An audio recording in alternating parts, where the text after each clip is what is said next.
Good evening, friends. Welcome to the fifth of five in our series with Suan, Jenny, and Lachelle. You are what you eat, storytelling through food. It's nice to have you all here. My name is Mike Scott, and I'm the program director at Farm Table Foundation. I imagine you are seeing Suan and Jenny and Lachelle on your camera there as we got the spotlight on them. So welcome to the three of you. It is an honor to be able to do this course with the three of you. So you know that Marine Mills Folk School has helped promote this. Want to thank them. And you know that our mission is really to promote local food culture and to rekindle connections between local food, farmers, and the land, and all of us. So welcome all. Jenny, Lachelle, Suan, jump on in. All right. Hey guys, good to see you. Hi. Hi, everyone. We're all in a little bit of a weird state of mind right now. For those of you who are in the Twin Cities, and probably those of you who aren't, you know that the trial of Derek Chauvin just concluded with a verdict about 2 hours ago, and it's been a really, really, really intense period of time here in Minneapolis, but especially right now, we're all going through a lot of feelings and energy and emotions. So just to set the stage a little bit, that we're still, there was a few of my friends said, why don't you cancel the class? And it occurred to me that we've been having really important conversations in this class too, and that our intention is not to avoid uncomfortable subjects, and in particular subjects that have to do with race and equity and justice. And so it's, in many ways, it's appropriate. Now, if the verdict had gone differently, I don't know where we'd all be at right now, But it didn't.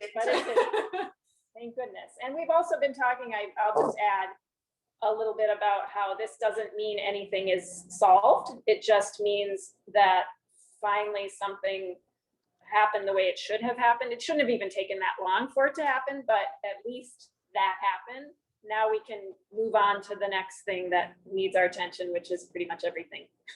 Yeah, and I think we talked about this probably in the beginning of the class, but it's interesting because Lachelle, you're part of the Black community. I am multiracial, and I'm also like the child of an immigrant and an American. And then we have Jenny, who has her Eastern European Jewish origins, and all of our food stories and all of our cultures have these stories of pain and oppression, but also light and survival and like finding ways to make something out of absolutely nothing. So these aren't questions or thoughts that we should shy away from, which often happens also in Midwest culture. We don't like, I don't want to make anybody uncomfortable, therefore I'll just avoid the entire issue, which often just creates like emotional cancer. So it actually feels good to be in the presence of these two women and to be supported by Mike, because the Farm Table Foundation even has these values that are closely knit to these discussions around how we treat each other, how we treat people, how we treat our environment, how we treat literally our neighbor. And ourselves. Yeah. Lachelle, do you have anything else you wanted to add?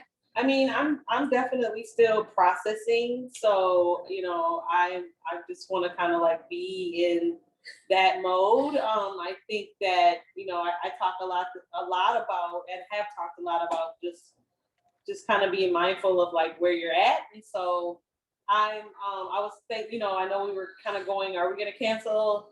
And I feel like this is where I really needed to be to kind of process what's going on and just, have this conversation. So, and do it with some, a bunch of different amazing ingredients that we're putting together today. So yeah, maybe we should talk about that a little bit. What are we cooking? We came here to cook too. Well, yeah, what are we gonna do today? Right. So our last three classes have essentially been an opening, a discussion about these diversity, equity, how like food basically connects to all of these very important topics, right? So our first class was us introducing ourselves, us showing you a basic dish, talking about ingredients, kind of doing an overview. Then we had Jenny's class where we talked a little bit about appropriation versus appreciation. We had Lachelle talking about the different ways that we can enhance our food and also respect our culture.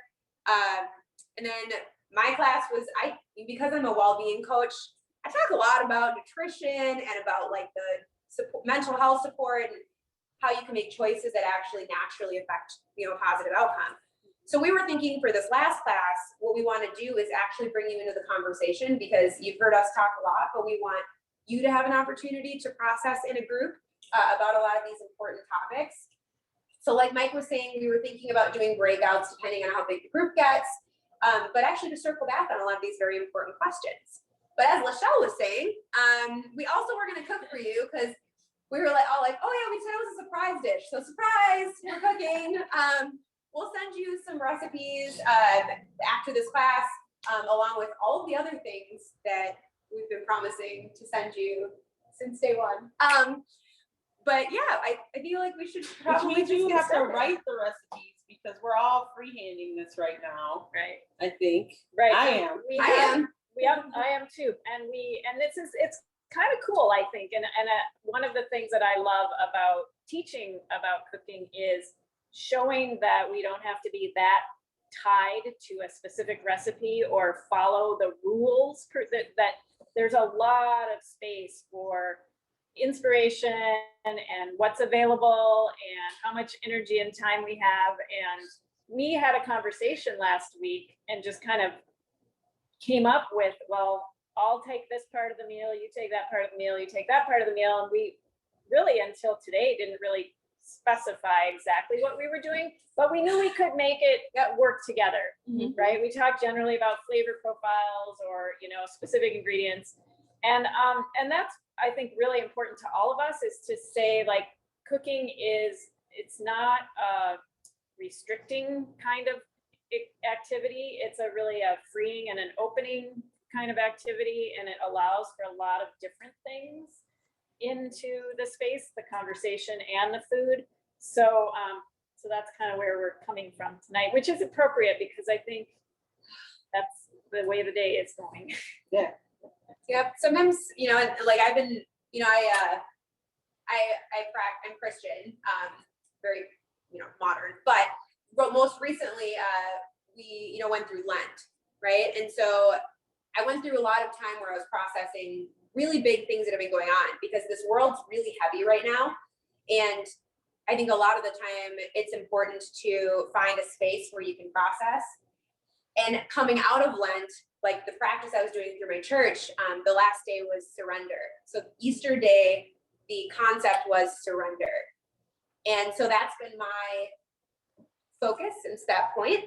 And so part of like cooking in a collaboration like this, without a recipe, without like a clearly thought out plan, is surrendering to the fact that I'm in a safe environment, I'm with good people, we've communicated enough to know that we can do this together, and well, whatever the outcome is, like what it's meant to be. So let's surrender to the process together, shall we? Who wants to start? Well,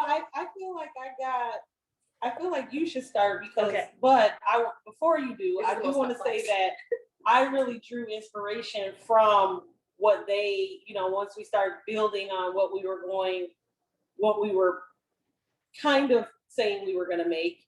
And then, after that, we really got this together over text, but I was able to kind of use a couple of words that were sent as inspiration to kind of pull together, okay, Jenny's going to do fish. She said something about orange and almonds. Like, those were the 3 words. She said plantains. Those were the 4 words I had.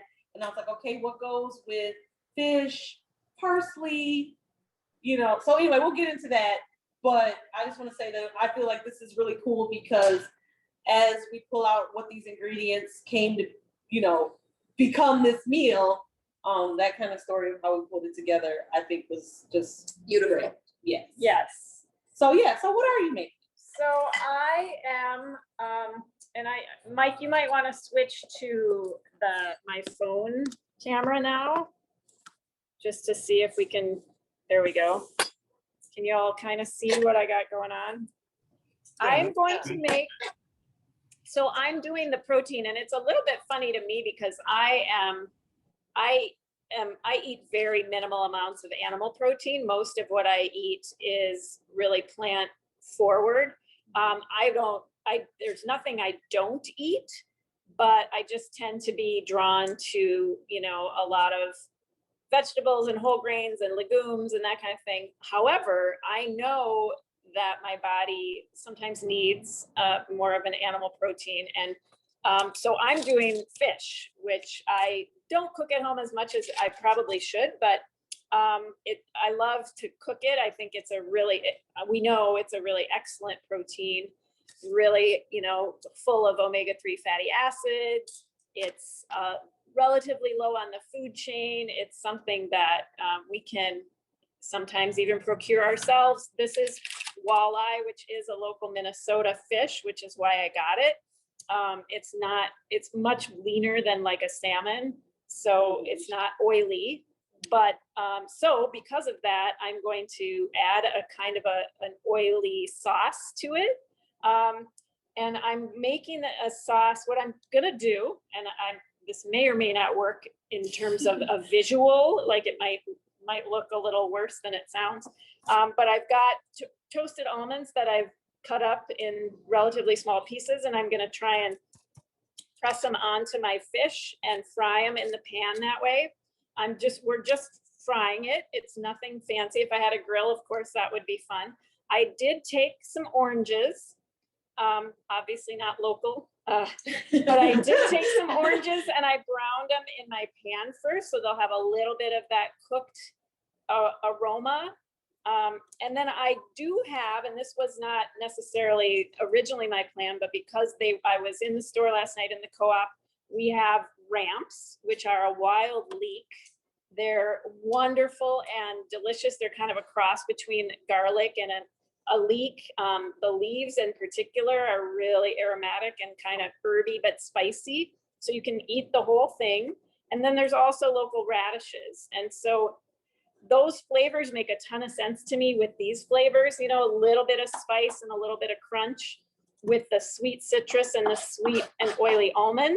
And then I'm going to turn it into a bit of a sauce.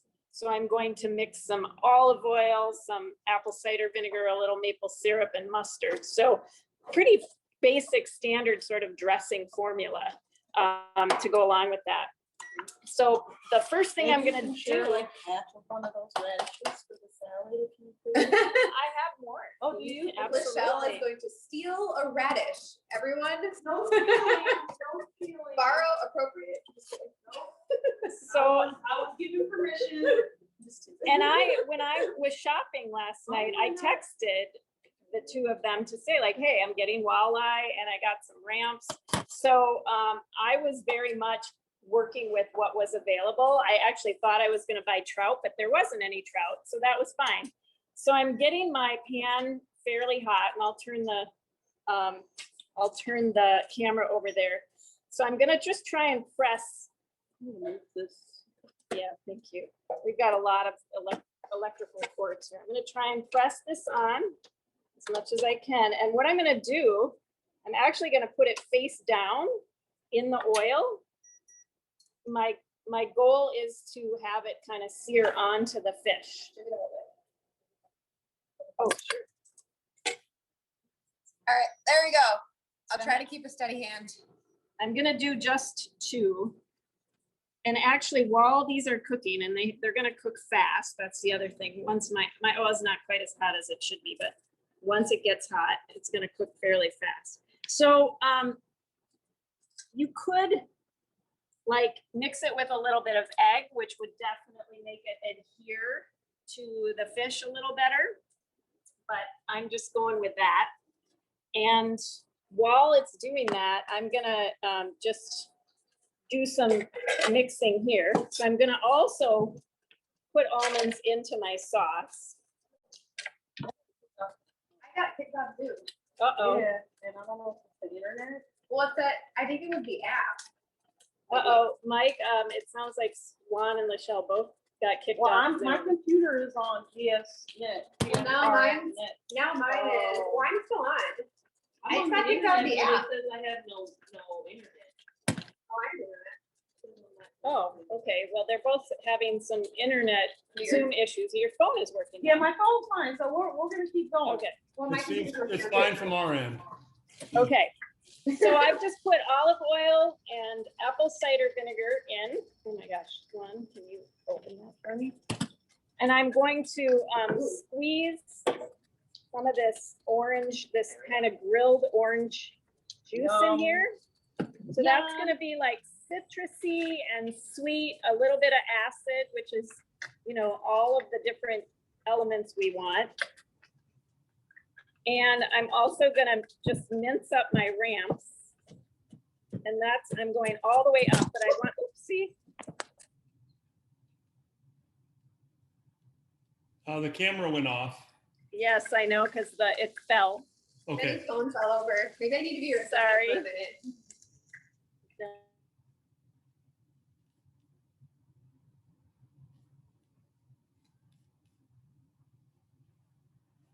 Okay, we can see you now, but not hear you. There we go. Fixed it. Okay, see so it? can you guys see the fish? It's not done yet, like I can see that it's a little bit translucent over here on the sides, and so I might need to flip it one more time, and I'm gonna add more oil. I'm not gonna be shy at all about my oil. Because if you haven't heard it enough times, healthy fat, natural fat is good for you. Exactly. Flip this back over for a second. Jenny, we did have a question. Someone wondering where you can get local walleye. I bought this at our local food co-op. The one that I shop at has a butcher and a fish, you know, fish section. So they get fresh fish in pretty much every day. And like I said, I thought I was gonna get trout, but I saw the walleye. Oh, somebody said Lake Wapagatsit. I don't know where that is, but. Well, that's a lake. That's a lake right in our area where you can get very fresh local fish. Oh, cool. So if I was a fisher, I would just go and fish for it, but I'm not really a fisher.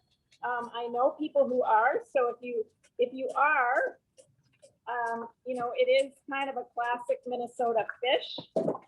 And if you go to any self-respecting, you know, Minnesota or Wisconsin local place, you'll probably find some version of walleye on the menu.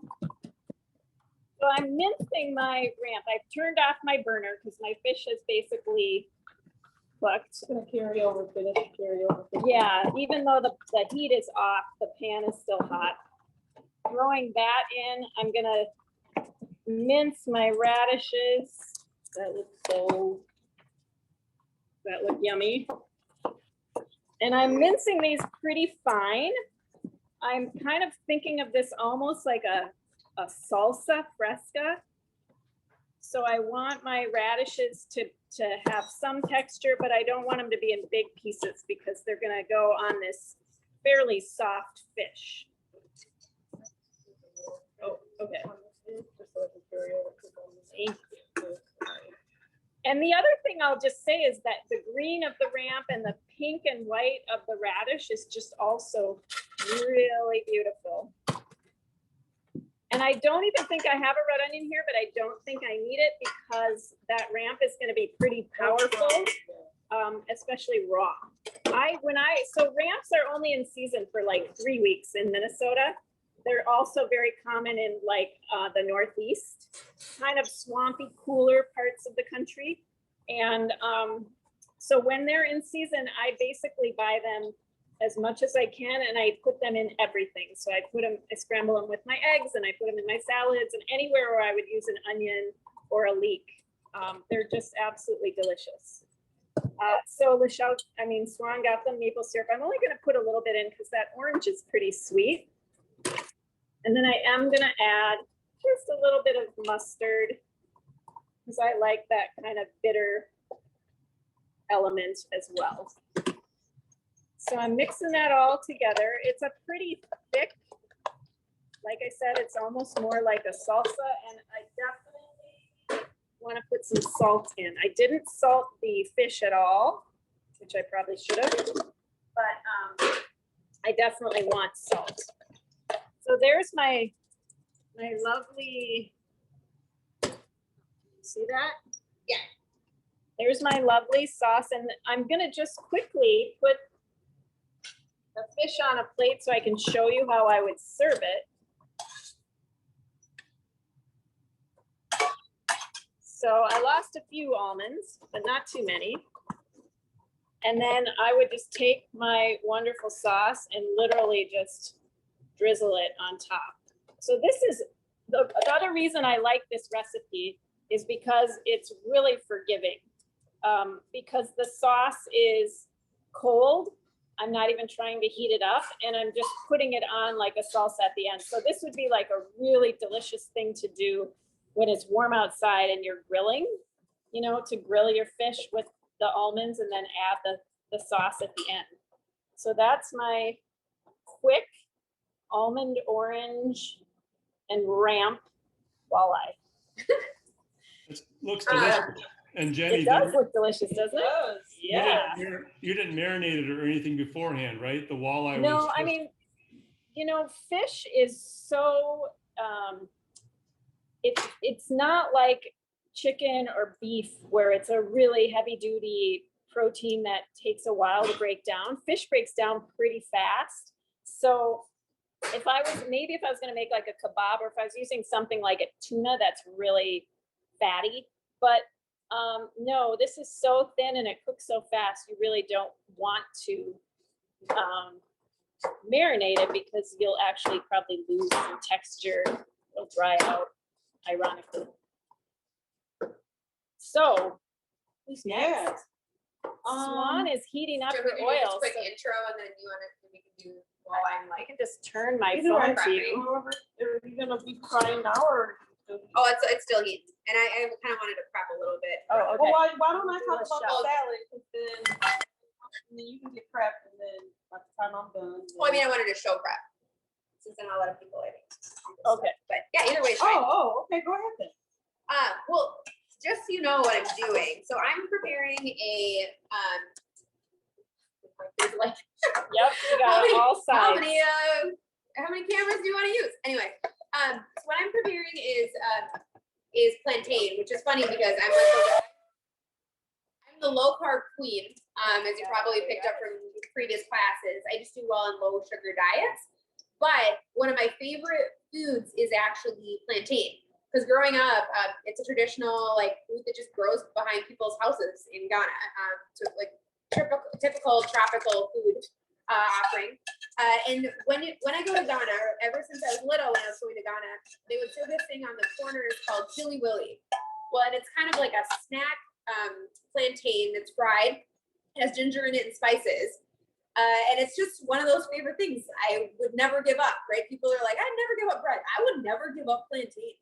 This is not something I can give up. But one of the wonderful things about plantain is that it actually supports a really healthy gut biome because it's made of something called resistant starch. And resistant starch means that it is a super slow digesting carbohydrate that actually supports healthy bacteria within your digestive tract. So you can have your cake and eat it too a little bit with this. With plantains, when you're at the grocery store, you will find them in very different varieties. I got these at Whole Foods, so they call them plantain bananas, which just make me laugh. I guess they're technically a variety, but you know, whatever. So anyway, you'll find them in green, which will be more of like a starch, like a potato, and then you'll find them in more ripe like ways. And if you want like a sweet plantain, you want it to be closer to this black version or like a banana. And then this would be your center. I would call this like perfectly ripe for something that you want to be a little bit sweet.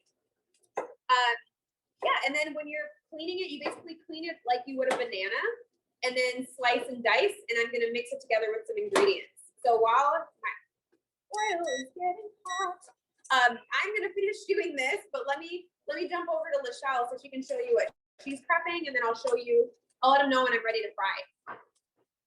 Awesome. So you can probably see my cutting board here. Also, and I'm on that other camera, whichever one you want to pin. So yeah, I'm doing the roughage again. Do I need to change? Am I fine? You can hear me fine or okay. So yeah, and honestly, you know, like Suan said, with the prebiotic part, or what you would say was prebiotic, Well, but pre and pro, yeah. They're both good. it's prebiotic. Usually the high starch, those high fibers are really good prebiotic that really helps you to your gut biome, like you said, which I'm really into right now. So but what I am making is a salad that I kind of use Jenny's recipe as inspiration for. Well, really, I'm actually making more of a slaw because I'm using purple cabbage. And then I've got some green. So slaw is like typical, you know, side for a lot of different, you know, maybe you do slaw for like barbecues and cookouts and things like that, but tacos, like there's so many different ways you can use a slaw for. Goes really great with fish. I've got the purple cabbage, which has got a lot of nutrients with those antioxidants and good healing properties in cabbage ultimately. Now it does create gas, so that's another whole nother issue that we won't get into. So you got to kind of like know what you're capable of. But ultimately, and I think Jenny kind of mentioned this to me, and what I talked about the microbiome, or Suan talked about it, and then I'm bringing it up again because, you know, a really big part of healing, you know, and maybe some of you hopefully, well, some of you were here in our first few classes, so you've heard from me. I have a mantra about healing, food as medicine. And so one big other piece for that microbiome is just diversity of plants, right? And having all of these different types of nutrients so that your body can have different sources of where it's getting all of these different nutrients from. And so with that, also another piece that inspired me is I talked about what herb would go really great with fish, you know, and that depends. A lot of times people put like dill with salmon, but a lot of times parsley is a herb that you'll see and kind of gets unappreciated a lot. It's kind of like it used to be like the garnish on the plate. Yep. You know, it's actually really good for breath. Like that's why they put it on the plate, because it helps to freshen your breath. But there's actually like that's a healing part of it, is that it's antimicrobial, antibacterial. It has a lot of chlorophyll in it. And so I just did a quick infused oil, and maybe you see it better on the cutting board here, but I did a quick infused oil with just parsley. It was literally the parsley that was kind of going bad in my refrigerator. So I had to pick some of it out. I literally just put it in the blender with some grapeseed oil. You can use olive oil too. I use grapeseed because it doesn't really have any other flavor. And so it can take on that herbaceous flavor without having, you know, how distracting. Although olive oil has a great flavor Or too. avocado oil. Or avocado oil, exactly, to work for that. And so, which is actually really nutrient, and also a high heat oil. But really extracting. So I just blended it, and then I kind of heated it a little bit and just strained it. And, you know, it's kind of still in its emulsified state, so it looks a little cloudy. So once it kind of calms down, it'll go back. And I might strain it again. But I also put the parsley in there with the oil, and I put a couple of ramp leaves in there also. So it has a really great, delicious, oh my goodness, the flavor is like kind of hypnotizing a little bit. So but I'm going to use this as a base for a salad dressing. So I mentioned the whole food is medicine. I'm really into plant healing.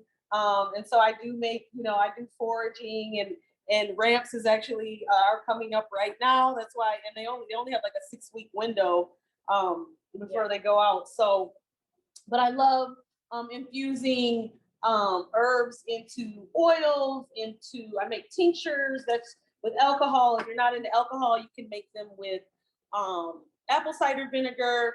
I have a fire cider here. That's a really great, oops, I'm spilling all over the place. This is a really great, honestly, it's great for, it's a tonic basically. And a tonic is really anything. a tonic, anything can be a tonic to you, which is basically something that helps uplift you or strengthen you or tone you. When you're toning your muscles, right? All of that is a tonic. It's basically healing and strengthening to a person. And so people take fire cider. So it's basically apple cider vinegar that's been infused for several weeks in all types of things from rosemary, ginger, turmeric. It's got jalapenos in there, so it makes it spicy. There's some other herbs in there. So my herbalist friend actually put a concoction together, but it's really great as the acid in your salad dressing. It's got a little kick to it. And so I'm going to use that with the infused oil to be the base for the salad dressing. I just want to comment, I love how one of the things Lachelle does really well is take the kind of medicinal element and the culinary element and put it together. And that's something that I think, I mean, all of these foods have a medicinal and a healing element as well as a flavor and all of that. And so just to recognize that you can take something that's really, you know, builds up your immunity or has tons of prebiotics, that's also really delicious. And, you know, that's really the art and the skill, I think, of cooking, is recognizing that those things are not separate, but that they go together. Absolutely. Absolutely. And you really, like, if you do a parsley oil, and I can put the recipe together, but literally I just put the old parsley that was going bad in there and blended it. And you will have like a whole nother appreciation for parsley after you smell this oil, and maybe put a little ramps or put a little green onion or a piece of, I was actually thinking a piece of garlic would have went well in there, but the ramp did all of that for me. So got that. I've got the purple cabbage here. I also got some, basically these are called power greens. They're just a mixed greens from that I love to make salads out of, but it's got like spinach and baby kale and baby charred and different leaves like that, to be used. And you have a bowl. Yeah, I do have a bowl over there. And then I'm gonna throw in the, so really I'm using these ladies' dishes to really glean off of. So I've got radishes here. I'm actually gonna show you guys my technique for radishes really quick. And let me go ahead and just really quick cut the rest of this purple cabbage. Well, I'm ready to fry it if you want to cut it. Yeah, go ahead. And then if you want to come back to me, I can talk about what I'm doing next. So Oh, we'll for switch sure. back to Suan. All right, so I've turned my oil on and off like 4 times, so I didn't want to like delay it anymore. Mike, if you want to grab my cell phone, they'll be able to see what I'm doing. All right, so very simple. I cut my plantain up, so it's like looks like little pieces of banana. I like a plantain more because it's not as sweet as bananas, just in general. I added some salt, and then I also added some fresh ginger. But for those of you that need like an easy, quick hack, maybe even else keep like ginger paste in your fridge. It's very fast, and you just dip right into the bowl.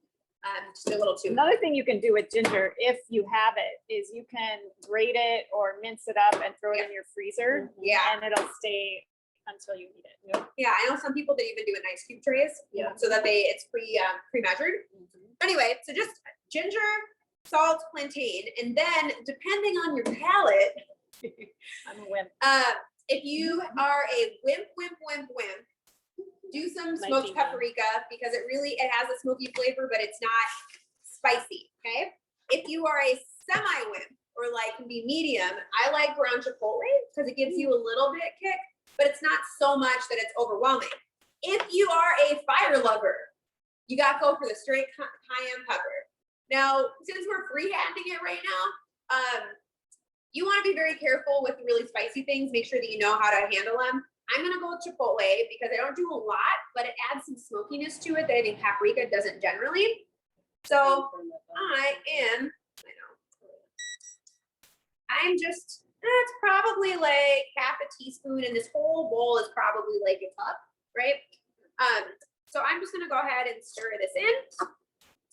And on the street corners in Ghana, if you were to order or buy this, usually it's the super mushy plantain, so it's almost like a plantain fritter.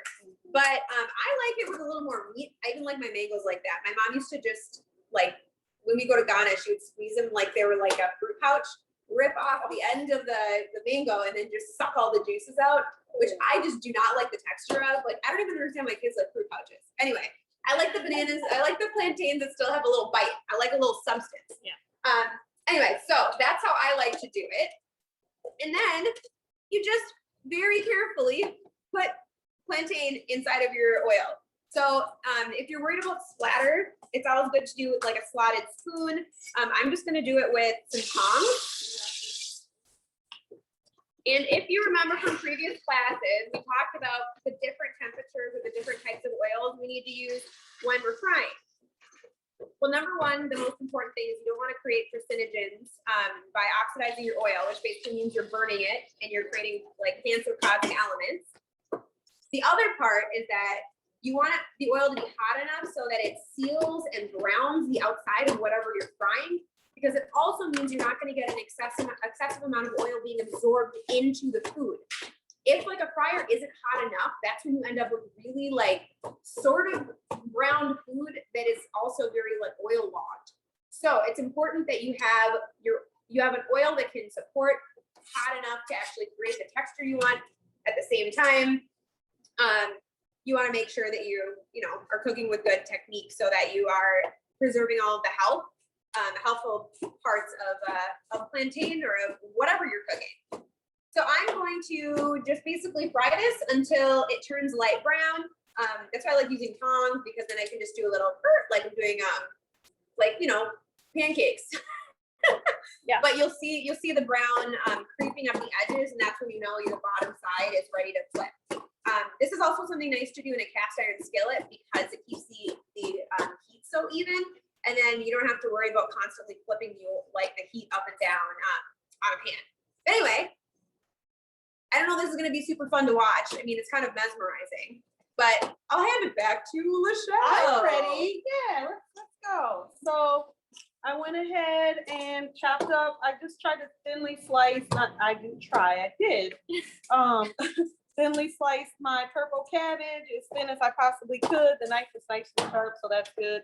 I also just kind of sliced up my my super greens so that they kind of meld into the slaw a little bit. So I have kind of greenness in there. And then I'm gonna do my and I love to do this peeling technique. Now it can be, oh, I got a little dye in the oil. He'll be all right. So I like to use this peeling technique when I make salads a lot. I will do this with a lot of root vegetables. I make just like a salad that's mostly, well, it's really all root vegetables and apples. So it's like beets, kohlrabi, apple, and so the whole salad is thinly shaved like this. And so you get this really nice texture, and it makes it a lot more approachable for some people who think that radish is a little bit too spicy or bitter. And so when you do this peeling technique, you can kind of get, and then the texture, right? So sometimes it's not about the text. This thin texture makes it a lot more palatable than to have a really thick piece of radish. And what it does is it helps with the mouthfeel, especially in certain kind of salads. So I just wanted to show that because you can really, now once you get down to the nub, you don't want to like start peeling your finger. So you got to be kind of careful. You can use a mandolin. I literally just use the peeler, like this is my best friend in my kitchen. And I get down, and if I get down to a nub and it's too small, I'll just like eat it. So, yeah. So, gotta like radishes, which I do. So yeah. So yeah, I'm gonna do these two. What else is in my salad? I charred some of I had clementines. So I charred some of those with Jenny's. I've also got some lemon juice. So I've got plenty of acid. I wanted to mimic the orange in her dish. So I did that. I've got some of the ram sliced with a little onion so that I have it covered because like that was pretty potent. I also put avocado. This will kind of help with those good fats, and I feel like that fat will go good with the fish and the orange. So that's why I picked it. And then I picked some dried blueberries I like to have sometimes like a dried fruit in my slaw. And sometimes I'll do dry cran. I don't really like, not a raisin person like that, but I like dry cranberries. And then dry blueberries have a much like milder, they have a tartness and a little bit of sweetness, but they have a lot milder flavor than even like cranberries do. But they have their own unique, blueberry flavor. And then I added some more protein. I toasted chia seeds and pumpkin seeds, and then I did put some roasted almonds in there, and so I toasted those together and just mixed them. So that'll go on top of the salad. Once we kind of get it all dressed up and put together, I'm gonna make a salad dressing here. So it looks like we're kind of like coming together on a meal here. What else? We do have a question about how do you char citrus? Oh, so what we did tonight was we literally turned the frying pan on. I maybe put a teeny bit of oil in there, but not very much, and just put it face down right on the pan. If I had a grill, that would be even better. So I would just throw it right on the grill. So it's just you can char anything, it just sort of infuses a different flavor of citrus. It's not like the citrus flavor goes away. It just sort of adds a depth or adds a smokiness. So you get a little more, an additional layer of flavor. But literally anything that we are using could be charred. Yep. The cabbage for sure, even the avocado and the greens, anything can go on The onion, a grill, the onion, right. Not to be confused with burn. What? I said not to be confused with burn. Not to be confused with burn. And there is a fine line, and you can see it with what Suan is doing with the plantains. There's a fine line between like caramelizing and really getting to the edge of that process and then crossing over. Same thing with the nuts, especially things that have a high sugar content, like the plantains. I mean, more of a sugar, they're more of a starch. They are going to caramelize beautifully because of those sugars, but they also have a higher likelihood of burning. And so you just have to be aware of that as you are doing this. And it's just a matter of kind of trusting your senses. I think we all, I have students all the time who say like, is this bad? And I'm like, I don't know. Did you smell it? Did you taste it? Yeah. So one taste my tell me what you think this needs. So I think it's amazing, but now I just did a freehand pour of this dressing. wow. What, right? You want to taste it? That is so much more flavor than I expected. Right?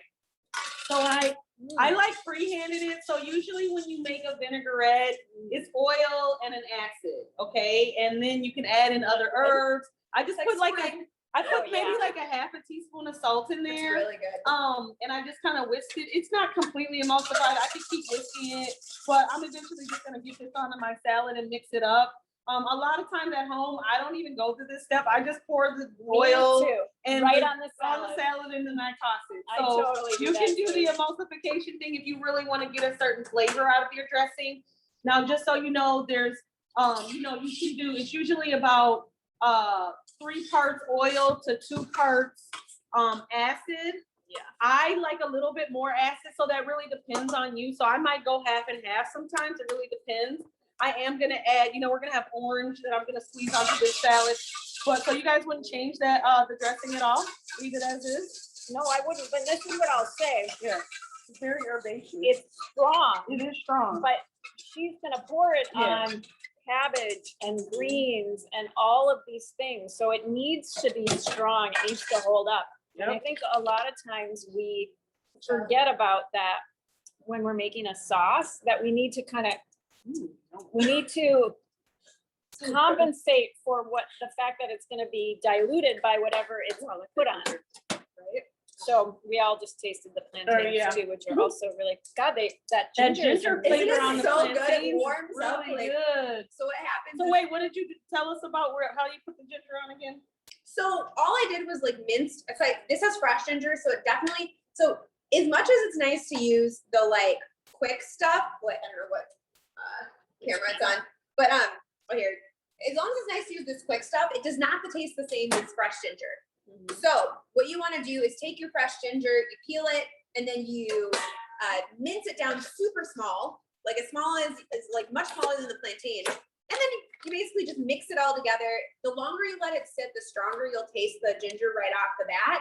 But what's kind of nice when you do a quick mix like I did is that the flavor sits on the outside. So what happens is you get this little bit of sweet starch and then this warmth of like ginger that just envelops your tongue. And then with the chipotle combined with it, or the spice, it like continues. It's like, I don't know, like a sunset on your tongue. Oh, It's very nice. so delicious. You know what's interesting to me is that, and I don't know if it's because I tasted If you these can see it. citrusy things, but it tastes really citrusy to me, and Right? there's no citrus in there. It's avocado oil, So, salt, ginger, plantain. But I feel like plantain also has this, it's one of the things that's not like bananas at all. right. It has a brighter flavor to it, and it's also not as sweet, which is, and I've always just been a citrus lover. Like I love savory things. So if you don't like bananas, do not take it out on plantain. I do not like bananas. I'll just be very clear. I hate them. I really do. I don't. I They're can take a the green one- one, They're but- the one food that I absolutely really can't eat, but I really like those. And I like plantains. And it's true. They're not bananas. So Yeah, so if you're freehanding this like I did, and you want to just try out plantain like this, I would say it's like 1/16 to like 1/16 of a cup of ginger, minced ginger, to like the entire cup of plantain, just to give you kind of like a ratio estimate. And if you really like ginger, you can add more, but remember, if you use too much ginger, it ends up tasting like really spicy and a little bit horseradishy. So I wouldn't do it if I was you. And while like traditionally we would deep fry in like an actual deep fryer with my family, I like pan frying because number one, you can reheat the oil if you just want to put it back into a jar and then save it for later. Other thing is like, I just don't feel like that much oil needs to sit in a deep fry container. You can pan fry just fine in like half an inch of oil, and it's great. right. And the thinner the thing is, the less oil you need, really, right? It's just about making sure you can immerse it. And that I just to add on that, because, oh, it's beautiful. Yes, it's Gorgeous. gorgeous. So pretty. We're And with gonna- the plantain. and look at set that. up a And plate. I brought maple still salt pepitas to put on top. Oh, look at that. But one thing I just to tag on to what Suan was just saying about the oil and the deep frying, people always ask like, oh, I'm not supposed to use this oil because of the smoke point or this oil. And I say, you know, a large portion of the problem is that we are deep frying things, not the oil that we're using, right? Like we need to sort of adjust the way that we are using the oil, not figure out the smoke point. I mean, I know that there are times like this when it's appropriate to have an oil that can handle more heat. But generally speaking, we don't need to be immersing things in oil. Well, and it's not just about the oil, right? Because it's Absolutely. about what you're cooking in the oil. Absolutely. And right. some things, like when they have a smoke point too. So if you're Yes. cooking something in a oil so hot that it's past the smoke point of the thing that you're cooking, you're going to create those same carcinogens we were talking about, those cancer-causing agents, free radicals, however you want to phrase it. Basically, the things that the scientists say are bad for you. So I have a sort of question about next steps. First of all, hopefully you can see Suan or Lachelle's salad because it's very beautiful. It's really subtle. Yeah, I didn't put the whole dressing in there. I probably only put about a tablespoon of the dressing, and the rest was orange juice because the dressing is strong. So you got to know like when to back off. Yeah, and it's all about that balance. And that's the other thing is for every formula, there's an adaptation or a preference that we all have. So I kind of feel like it might be nice for us to stay in one group. Yeah, we're all There's just only like, 16 of us, so I feel like that's a group. Yeah. And And 10 4 of of them us. is us. yeah, I know, I just, Yeah, but it is. it's almost. it is. Yeah. So what I think we'll kind of plate these so you can see how beautiful they look. But what we're really interested is what Suan was talking about at the beginning, and I would I have questions ask, about too. yeah, I'll ask her to just go ahead and put the questions out. We'd love for you all, I think because we're a small group, you can unmute yourself and just say something. Or if you're not comfortable with that, you can type something in the chat, but we'd love to hear from you. And I'm gonna hand it over to Suan. Yeah. Thanks, Jenny. No problem. We're so official. Yeah, so way back when, what was it? 4 classes ago, class number 1, we went through a number of questions that were specifically related to basically just food stories, right? And what led the 3 of us to come together, and also why we have such a passion around food, and really like just why we wanted to collaborate. And so there's some core questions that we would love to ask you. I think it's good to give you a couple minutes to sit and think about your responses, just so you don't feel hurried. But I mean, we can give it a couple minutes and then come back together and see who would like to share, because I think it's nice to have this intimate group to have this final conversation. So I will throw the questions into the chat as well. Give me one moment, but I will also read them out loud so that you are not surprised, shocked, or up.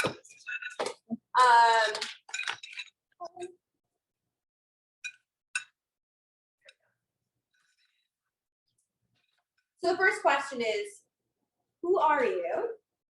And who or what culture do you come from? Are there a series of moments that landed you into your unique story, as in your food story? And then what is that one significant moment that shaped your food story? And we all talked about a series of moments, how we ended up becoming, basically the reason we are well-versed in our particular areas is because of our passion for it, not because anyone forced us into it. So I think part of it is understanding where you are in your food story and where you want to go, but to come to that conclusion in a space of non-judgment. So it's 7:24. Let's give it, give yourself, the next 5 minutes to think and kind of ponder. And then at 7:30, we'll jump in, open the lines, and hopefully have like a nice 15-minute conversation about this. And then what I'd love to do in wrap up is actually show you the progress we have made on the Urban Wellbeing program in the very, very early stage website that I spun out in the last 2 days. Yeah. But we'll move back around to that. So anyway, take a few minutes, answer your questions for yourself, and then if you're comfortable, we'd love to hear from you. And feel free, like if you feel a connection to any of the themes we've talked about today or in our previous classes that you might feel a connection to with your story or not, or did we strike a chord anywhere? Yeah, we would love feedback. That's the other nice thing about a small group like this, is that we can get we can actually sit and hear you instead of worrying about 20 other people popping in or talking over each other. Maybe we will ask that later, like if there are other topics that people are interested in. Oh, and as we continue to build urban well-being. Yeah, one of the other ingredients that I didn't mention was I actually did bring maple and sea salt super seeds. They're these pumpkin seeds, because I figured, hey, maybe we needed a little crunch, but for the plantain. But these are pretty, I don't know, they're firm, so we don't need them as much. Yeah. And we got a crunch all over the place on that fish too. Yeah, that's true. But I love crunch, so I honestly can't have too much. I love multi-texture, and this is very much multi-texture. Yeah, we have, so I just, while you're thinking, I'm gonna also just give you a view of these. Go look for foods. I don't know if I'm doing a good job of showing you. I think Mike's trying to figure out which camera. It's delicious, everyone. Delicious. And beautiful. Mm-hmm. And what's really fun, especially to me, is that we really didn't know what this came out way better than what it was what gonna we look imagined, like. I think. Yeah. And This is beautiful. and the It all other, and came together. honestly, even if you were doing all 3 of these yourself, it's not a super time consuming process. I mean, each of us Not a lot of individually took ingredients like either. 10, minutes max Right. to prepare what we prepared. Eating one of the dishes for, He's amazing. yeah. It tastes like home. I snuck around Jenny. Yeah, like put them in the middle. Yeah, the plantains are they're firm and they're a little bit crispy on the outside, but they also have that sweetness and the heat from the plant or from the pepper and the ginger. You want some plantain? Oh, No, he doesn't. he's fasting. It's Ramadan. You're You wanna grab welcome. that stool? Are you gonna grab it? I know, I'm sorry we're doing this to him. She's grabbing it out the door. It's almost sundown. We're getting real close to 8. Let's see, what have our people been saying? Are we at 7:30 yet? I think we're gonna give them a couple more minutes. Mom duties following Teresa's, that's fine. Oh, Teresa, thanks for joining. Yeah.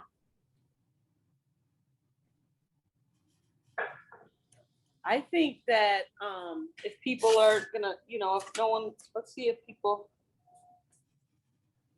Midwest traditional food, green. Oh, thanks, Nell. That's awesome. Yeah. Read it out loud. Nell said, okay, so Teresa said, thanks so much. She would love to participate, but she has mom duties. I attended the last session and this one, the series is very interesting concept. And then Nell said, we loved you all providing option for Midwest traditional foods with healthy green foods. Suan, we enjoyed your cabbage noodles. Can't wait to try these new foods. Awesome. Yeah. So I also, before we eat, and this is something I teach and I try and remind myself to do, is to take those breaths. So especially right now in Minneapolis, people have been walking around in this highly sort of fight or flight stress mode. I mean, we all kind of walk around that way anyway, just because of society, but it's been particularly intense, obviously. And so our bodies are in protection mode. And even if we're eating healthy food, they may not be prepared to absorb those nutrients because they're not, they're protecting. And so when we take some breaths, we let our bodies know it's okay. You can relax, you can let your guard down a little bit and absorb those nutrients. So even just taking a few breaths, even if you're not eating, even if you're just trying to transition from one thing to another, taking those breaths can really just tell your body it's okay. It's time to rest. You don't have to be running or protecting yourself. So Mindfulness. That's stimulating your sympathetic nervous system. yeah, it transitions to your parasympathetic nervous system, which allows your gut and your brain to be connecting. And you also can then start to really look at your food and get ready to really taste it. Dig in. Yeah. All right, So- it's officially 7:30. Mhm. I think we want to shut up and let you guys talk. Yeah. Let's hear. Yeah, you feel free to unmute yourself and we'll see how it goes. If it gets too chaotic, I could also call on you and see if you have something you want to say. But for now, just feel free to unmute yourself if you'd like to chime in on the questions that Suan entered. Or you can type it in the chat box too, and I can convey it. If it gets too chaotic, that'll be good. That'll be a sign that everybody's really engaged. Yeah. Mhm. Wow. Guys.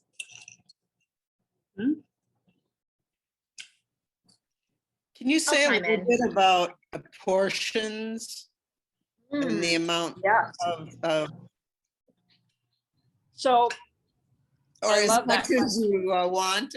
I mean, it's hard yeah, to. honestly, this is what I say. And I work with folks, many of whom have been struggling with dieting or weight issues for years and measuring and counting calories and all of those things. And what I usually, the doctor and I who teach together usually say is, if you are eating food that is whole, like I can tell you every single ingredient in here. There is nothing that's hidden in any of this food because it was all made from real whole ingredients. Measuring is sort of a non-issue because two things, because that's one of my favorite things about vegetables is you can pile them on your plate. And I love being able to sort of eat large amounts like that. But also you will get full before you overeat because you will be eating foods that are very, very filling because they're whole. And so it's almost impossible for your body to not understand that it's had enough. I just did it with 40 students this week. I had them all do a mindful eating activity where they just, and I don't know what they were eating, so they may not have been eating whole foods, but they paid attention. They turned their phones off, they put everything away and they just focused. And half of them said, oh, wow, I got full with half as much food as I normally do. So it's that combination of paying attention, not being distracted while you're eating, and then eating foods that are such high quality that quantity is not the issue anymore. Well, and it's also about consistency and intention, right? So, you know, I do ketogenic diet most of the time. So like my diet is very low carb, but like I mentioned during the last class, I didn't start that way. It was years of me getting comfortable and making sure that it was something that worked for my body. But what really matters was the consistency, because if you're not eating nutritious foods consistently, see, you're always going to have cravings. Mm-hmm. And those cravings are typically what drive us to eat more. And then when we eat more, we expand the size of our stomachs, and then it's harder to feel full, right? So it's this combination of literally being malnourished while being like overfed at the same time. And our brains are affected by that. Our gut bacteria is affected by that. You're literally, when you're eating a lot of sugar or processed food, you are feeding bad bacteria that is making you hungrier and making you want more sugar. So it's a transition to get out of that cycle, and you have to be kind to yourself during that process. But once you get to a point where you're eating consistently nutritious foods, your body, because your body when it has cravings is typically, like we were talking about salt the other, I was telling you guys about my friend who had these salt cravings. And I was explaining to her that usually you're craving something that's salt adjacent, right? So once you start eating highly nutritious salt, which has those nutrients in it, you stop craving salt so much because you are getting the right nutrients in your body. And then when you eat things like a fried plantain, which is like a French fry, right? Like if you think about it, it's a healthy fat, it's a healthy starch. I'm getting a ton of nutrients in this food. Therefore, I have a natural stopping point where it doesn't feel like it's work all the time. Right. You shouldn't have to like bare knuckle your way through a diet. That's not sustainable. Or through eating at all, because, and that's that quality element. And I also love this idea of like, yes, these are a lot like French fries. Sorry, one went down wrong. So good that went down the wrong too. I was probably eating so fast. No, but so kind of identifying, like I love French fries. I love crunchy things. I love salty, like I love all those things. So it isn't that all of a sudden you stop craving or enjoying those. It's just that learning where you can get that out of the food that is going to feel better in you. Because, you know, it's natural for us to like sweet and salty things. The food industry has totally capitalized on that natural instinct of ours, right? Mm-hmm. But we can get that from higher quality, more natural versions of those things. And then we can enjoy it. And our bodies will also recognize like, oh, that was great. And I don't really need more. It's really kind of amazing. And it's doing that audit, right? Because having a French fry from McDonald's that's loaded with chemicals is from like usually a polluted potato from like a highly, you know, like they have so many pesticides they put on those potatoes. And then it's usually like some kind of hydrogenated oil that's cheap to produce, or an industrial oil like we were talking about. So if I'm gonna choose between like how satiating and like comforting a French fry is versus like a fried plantain that I made in my kitchen, like there really isn't a comparison. Also, there's a difference between craving something because you kind of just want something sweet and Yeah. feeling like an urge, like an impulse, like you're addicted, right? One is healthy, one is normal, one is natural, and the other is not. And that does have everything to do with your microbiome. A lot of times it is your microbiome that's driving you to make those choices because it's actually used to that. And a lot of times when people have issues with eating healthier foods, it's a lot of times because they shut off those receptors from not eating that diversity of foods. And so that microbiome, I'm actually reading a book and been listening to a lot of lectures about that, and the importance of fiber in your diet and how that's a big key prebiotic that helps. And I mean, you need prebiotics, you need probiotics that then create the postbiotics that are beneficial to your body. And so I don't want to go into like a whole spiel about that, but it's just so important to think about and know, like, we have to start training ourselves. It might be that you just add a little bit and you can gradually add in different ingredients and have the mindfulness piece to know how things are, you're reacting to things. But sometimes your reaction is actually an indication that you need some healing, not necessarily that. And sometimes it is that food is bothering you, but sometimes it's really that your gut is like so messed up that you can't even receive a lot of foods. Like some people can't eat certain things because it upsets their stomach, gives them indigestion, heartburn, all of those gut issues. And what I'm learning is that the gut is 70% of our immunity. So, And our synapses, there's Mhm. more neurotransmitters in our gut than actually in our Mhm. brain. So they're so connected. And just something that Lachelle said that I think is really important. Well, two things. One is it's a journey, it's a process, right? We've said this too. And so I don't sit here saying just go ahead and make all these choices and change everything radically and it'll be great in a week. Fix yourself today. You know, right. I mean, we all have been on these very long journeys and are still on them. And I think wherever you are is where you are. And so gradual and trying one thing. The doctor that I teach with, you know, she starts with people and says, how about going from 5 Diet Cokes to 1 Diet Coke? Like that's where you start, right? And the other thing is that I at least am not about perfection or purity. And I will tell you that there are days when ice cream and cookies are the thing that I need. Right. And so that's the other thing that I think is really important to share is that I don't think it's helpful to imply that perfection is possible or purity is possible because Progress. we're all human.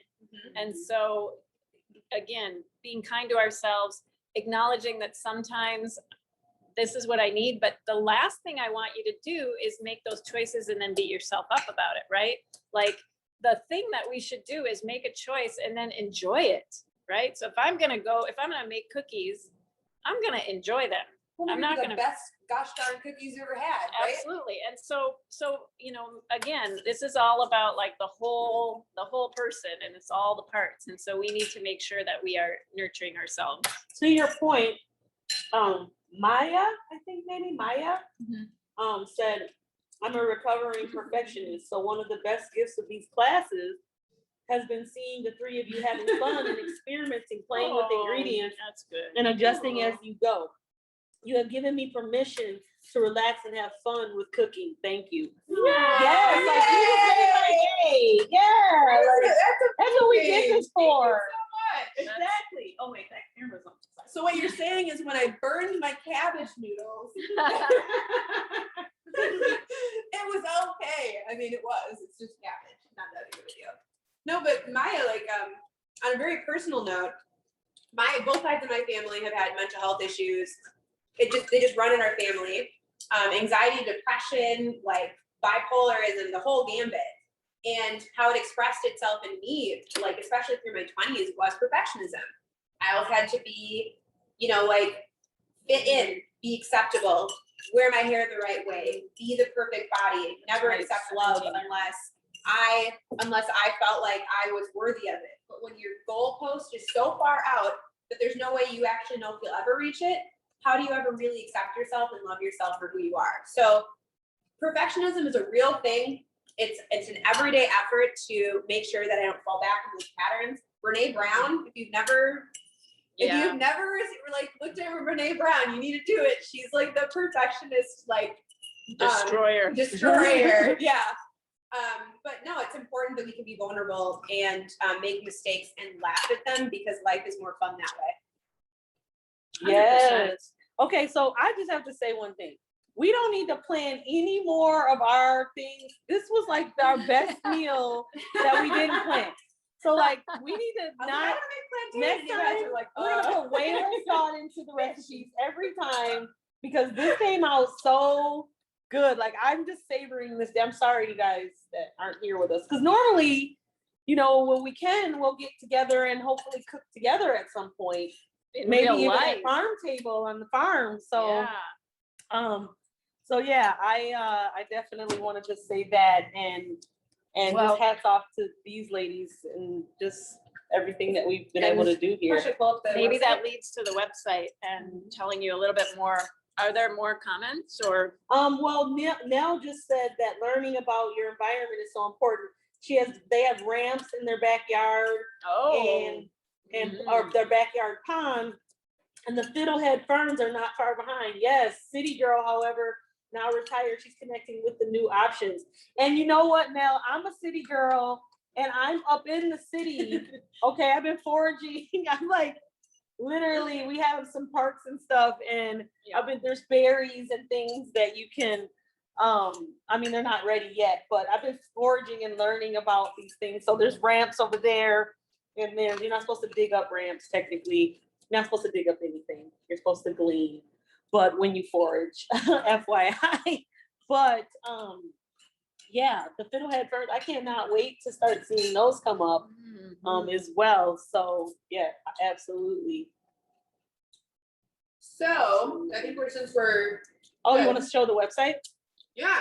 So Mike, I don't know if it's gonna let me do this, but I will try. Ooh.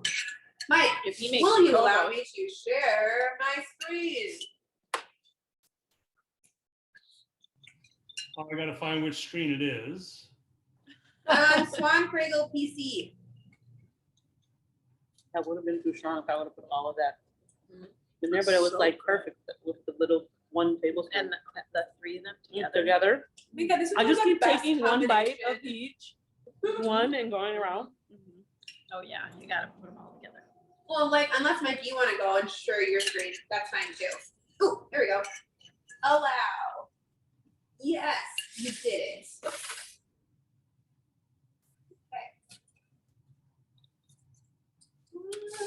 All right, so we've been talking about this since class number 2, but it's official. We have Urban Wellbeing live as a website, so we're urbanwellbeing.org. We are in very early stages of actually putting together a complete business plan so we can figure out how we can continuously provide offerings for you wonderful people. So this website basically is just a quick outline of what we've done so far, how to stay in touch with us, and we're actively working on a survey because we want you to be a part of this process. This class, we are considering our initial investors. You are the individuals who helped basically fund the work that we're looking to do more broadly, and that's where the funding is going. So part is going to the Farm Table Foundation, part of us is going to us as instructors, but then also we're investing a portion of those funds into standing up more class series like this. But part of it is us understanding what is important to you, what you found interesting, what you found exciting. The first version of our survey is up and live. These wonderful ladies have not had a chance to see it yet, so we'll very likely add questions or maybe even update it in the future. So if you really are chomping at the bit, there is an option to do that. We would love for you to sign up for the newsletter, or at least just let us know who you are and that you want to stay connected. So that is live and ready to go. And then we're also, figuring out ways that we can continue to receive funds that will literally help with the growing organization. So we have a little campaign running as well. But anyway, go ahead and explore it. This will be a much easier way for you to stay in touch with all of us because our About section does have the links to our different organizations. And because we have a website, we have an email address. But I would stick with the forms for now as we get everything administratively up and running. And we'd love for you to share this with others if you feel that you want people to know more about us. As you have witnessed, this is an evolving group. We're kind of, just like this meal, we're making it up as we go, although each of us individually has a ton of experience in what we do. We together are just figuring out all the possibilities of what we can do. Mm-hmm. And for those of you that have friends that you have been telling loving, glowing reviews of the class to, you can point them to the website, and actually have embedded all of the YouTube videos from the Farm Table Foundation website. I'll put today's class here in this big empty section. But it's a way for them to be able to quickly access, or even you to quickly access classes from previous days. And then if they feel drawn to contribute either through the Farm Table Foundation or directly through the PayPal generosity campaign, so that we can continue to fund the work. Because we'd love to, hire people from our community to do production and do retreats and all of that. So that's what we're working on. This site will definitely evolve as we become more organized, but the three of us have plans to do a retreat very soon so that we can solidify our vision and goal for the next 3 to 6 months. Yes. There you go. I'm gonna stop sharing. And hats off to Suan. Shout out. Yeah, she To pulled that Suan off. for putting that website together so quickly and so professionally. It looks really great. She was like, oh, it's a back to the perfection thing. It's not perfect. And we're like, me and Jenny are like, Kind of is. we wouldn't have been able to do that. So yeah. Well, I'm a technologist, Right, so it does so- make me. Yeah, I I am work in not. the tech industry. I like to You guys stay in didn't my catch lane. that. Okay. Definitely not. And I too just want to again say thank you to Farm Table, because we kind of came to them and said, hey, we have this idea. What do you think? And they were like, Nebulous. Mhm. okay. I mean, it sounds They entertained us the whole kind way of through. understand what you're saying, but it worked out. And so it has been a really fun collaboration, and we definitely would love and hope to do more collaborating. So those of you who are out in that area, when things get back to real life, we might be able to be doing things in real life at Farm Table or at the farm or lots of places. Lake City, Minnesota. My Lake parents' City or house. Minneapolis, there's, in this here kitchen. Yep. So Well, and also just Broadtown, and yep. even to point even Good more idea. into like the Farm Table Foundation, the reason why we ended up doing this collaboration is because there's such closely knit values between what we were trying to do and what they already do at the cafe, like with their education. So it's really wonderful to be supported by an established organization that we didn't have to like maneuver our way into a relationship with, because it was so natural. So Mike and team, we appreciate you.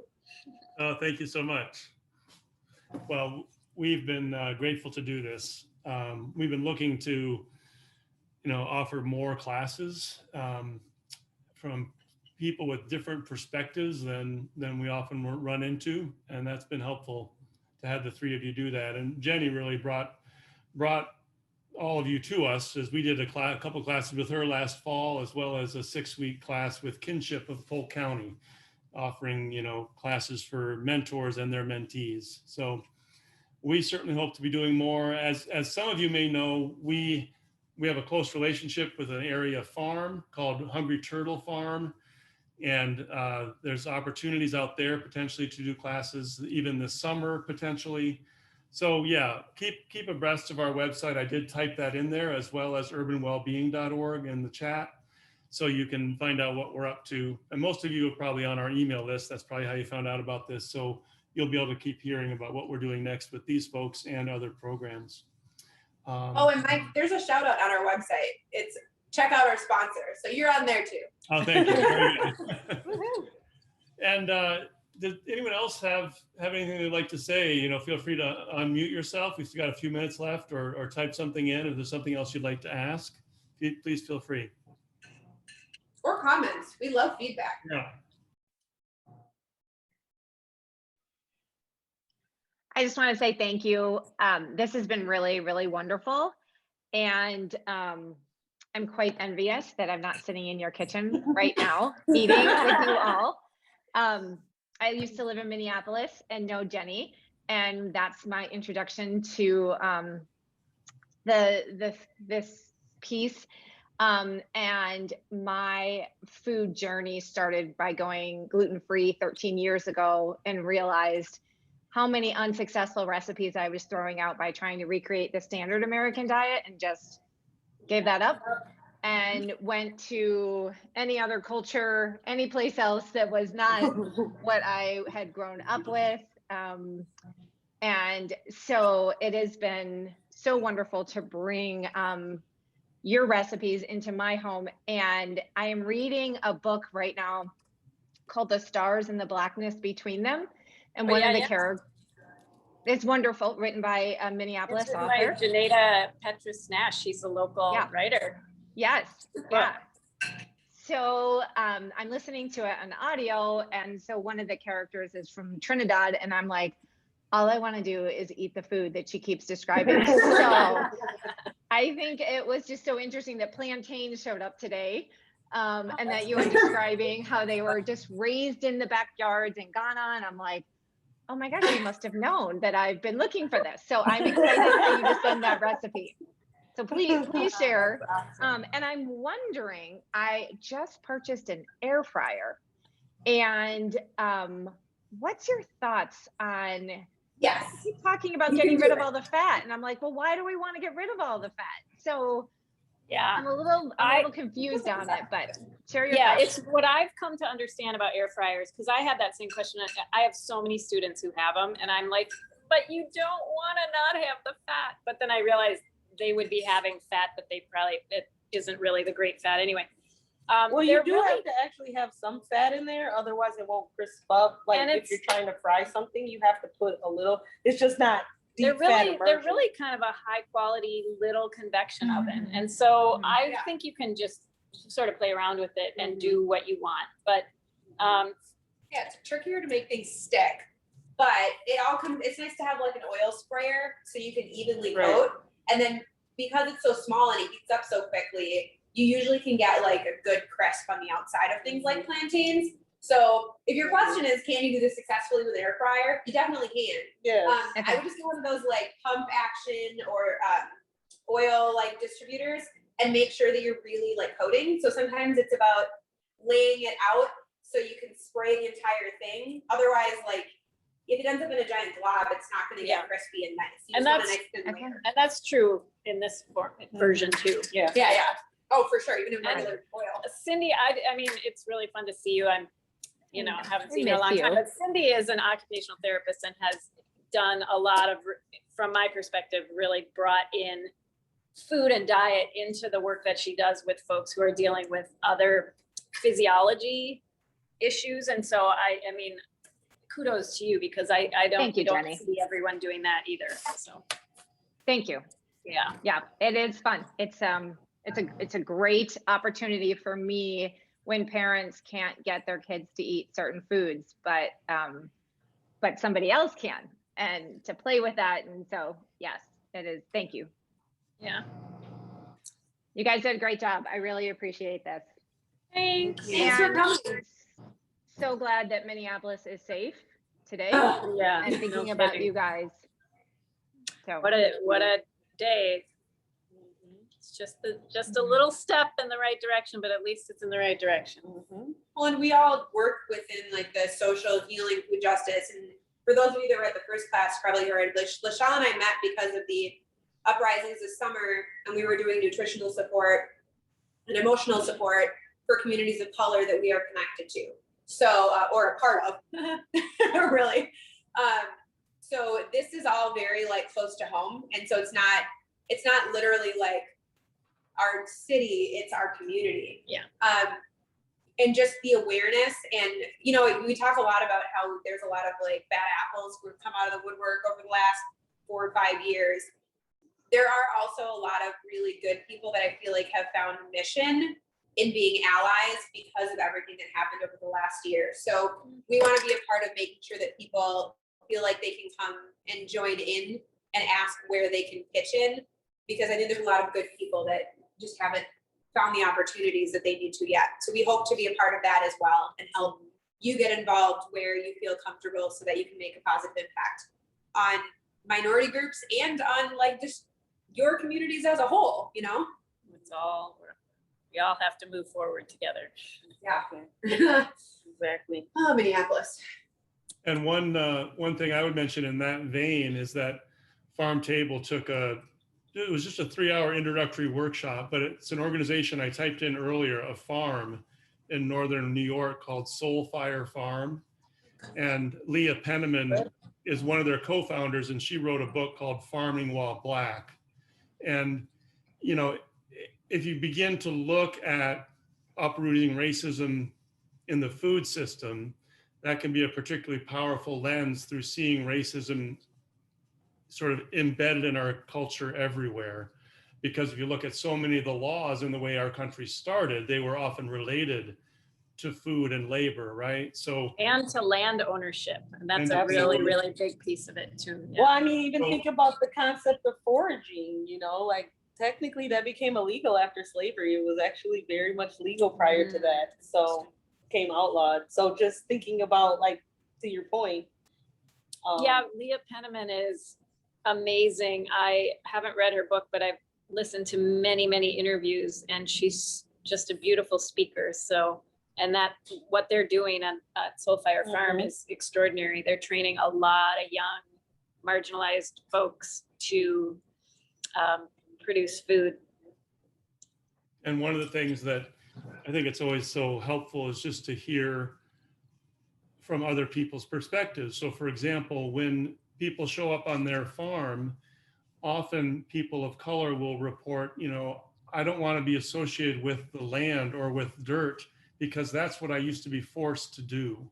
So there's something associated in their soul that needs to be healed, really. And in many ways, I would say that's true of many of us because our culture is so separated from land now. But at an even deeper, more traumatic level, you could see how that would be true for people of color. And that's the kind of thing that Leah and her work helps reveal. So I would recommend Soulfire Farm and that book there to you. And it's certainly the kind of thing that at Farm Table we hope to be able to continue to highlight and reveal and be part of. And it's just beautiful. Any last words, It's anyone? already time. Yeah. Does anybody else want to comment? Be a part of our little recording here. Last chance. Last chance. Well, we really appreciate all of you being with us tonight and all the previous nights, and hopefully on the nights to come. So, or nights, days, and all those things. So, yeah. Yeah. Thank you for the fellowship. We appreciate you all. Yeah. Well, thank you to the three of you, Suan, Lachelle, Jenny. Thanks to those of you who've been here with us. Please spread the word about urban well-being and Farm Table. So yeah, five sessions. It's been nice. Really appreciate it, you all. Yeah. Awesome. Thanks, Thank you everyone. again, Thank Mike. you. Thank you for participating. Thanks. Take Bye. good care, everybody. Bye. Bye. Bye-bye. Thank you.